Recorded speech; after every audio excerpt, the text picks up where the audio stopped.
एक बार हेमंत काल में नंद भवन के आंगन में धान का ढेर लगा हुआ था।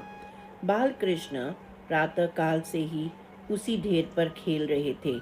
श्री यशोदा माता घर के कार्यों में व्यस्त थी।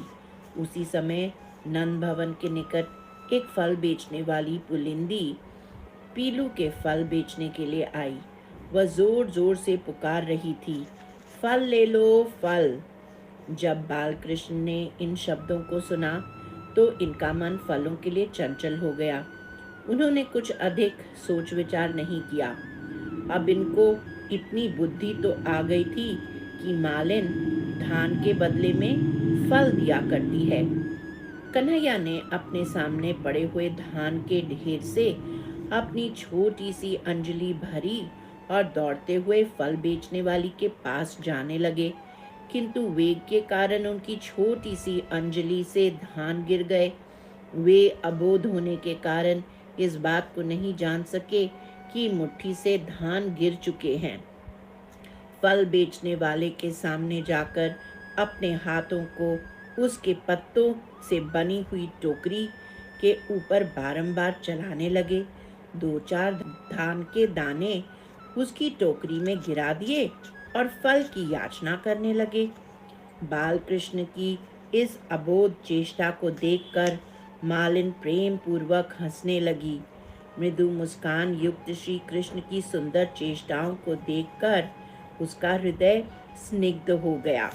मालिन इशारे से ही पूछने लगी, बेटा फल लोगे? बालकृष्ण भी मुख से नहीं बोल रहे थे, अपितु सिर हिलाकर उत्तर दे रहे थे। हाँ, मालिन ने पूछा, बेटा कोई डलिया या पात्र लाए हो? बालकृष्ण सिर हिलाकर बोले, नहीं। मालिन बोली, कोई बात नहीं।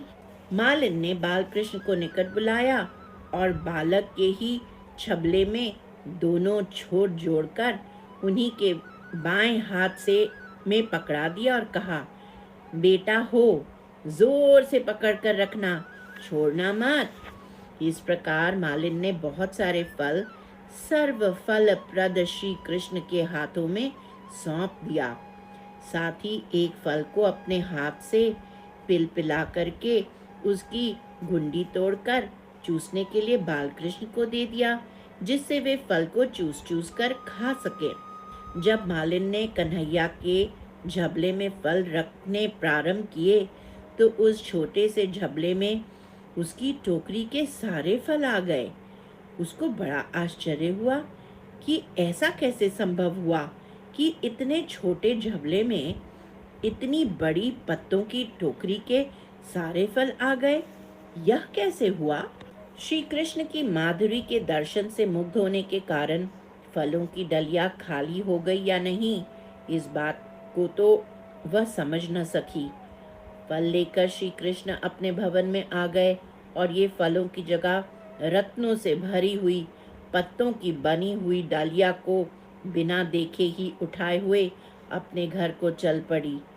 वह श्री कृष्ण माधुरी में ऐसी निमग्न हो गई थी कि उसको रत्नों से भरी हुई डालिया का भार भी पता नहीं चला।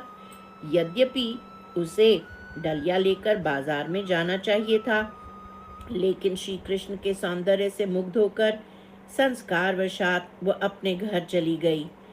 मार्ग में जाते हुए उस भीलनी मालिनी ने विचार किया कि इस कृष्ण सौंदर्य का सुख में अपने सगे संबंधियों को भी दूंगी और कल पुनः बहुत सारे फलों को लाकर बाल कृष्ण को दूंगी। जब वह घर पहुंची तब उसने देखा कि मेरी डलिया तो रत्नों से भरी हुई है, किंतु रत्नों को पाकर भी उसको ऐसा लगा जैसे कोई श्री कृष्ण दर्शन रूपी अमूल्य धन उससे छीन लिया गया हो। अंत में उसने अपने आप को श्री कृष्ण रूपी सर्वोत्कृष्ट धन से रहित ही माना। वह सोचने लगी कि वास्तव में सच्चिदानंदमय उस चैतन्य कृष्ण मणि को छोड़कर इन अचेतन मणियों से मेरा क्या प्रयोजन सिद्ध होगा। उस अचिंत्य महामणि के विरह से श्री कृष्ण का दर्शन करने वाली वह फल बेचने वाली संसार को भी भूल गई। श्री कृष्ण दर्शन माधुरी की मादकता ही कुछ ऐसी है। श्री कृष्ण स्वयं ही दीन दुखियों का सुख विधान करने वाले सुंदर कोष खजाना हैं। लेकिन फलों को प्राप्त करके उनको ऐसा लगा जैसे मुझे कोई अमूल्य खजाना ही मिल गया हो। अति उत्सुक होकर नाचते हुए अपने सभी फलों को लेकर माता के समीप पहुंचे और मधुर चंचल चेष्टा से युक्त हो गए। सभी फलों को माता की चुनरी में आग्रह पूर्वक बांध दिया। फलों को देखकर माता यशोदा बोली, लाला, ये सारे फल तुम्हें कहाँ से मिले? श्री कृष्ण तोतली बोली में आधे आधे अक्षरों को बोले, देखो मैया, कोई एक धन्य भाग्य वाली मालिन फलों को एकत्रित करके यहाँ हमारे द्वार पर आई थी। उसके फलों के बदले मूल्य स्वरूप धान्यों को ले लिया और मेरे पति अनुकूल प्रेम धारण कर सारे फल समर्पण कर दिए। माता बोली, लाला, घर के जनों की तरह सब लोगों पर विश्वास नहीं करना चाहिए।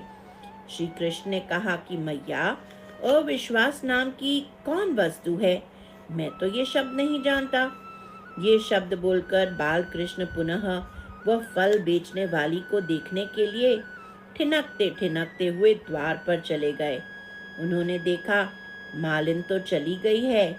तब क्षण भर में पुनः माँ के पास वापस आए और आनंद पूर्वक सभी जनों को फलों को बांटने के लिए माता को नियुक्त कर दिया।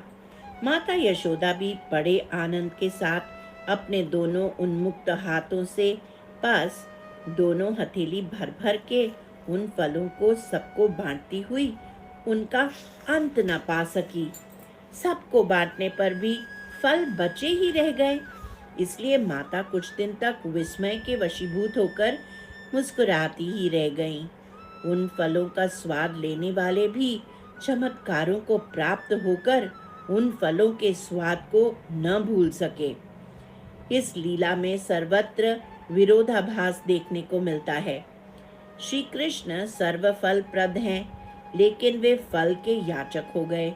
श्री कृष्ण का एक नाम है अच्युत, लेकिन उनके हाथ में धान गिर गए। च्युत धान का द्वय।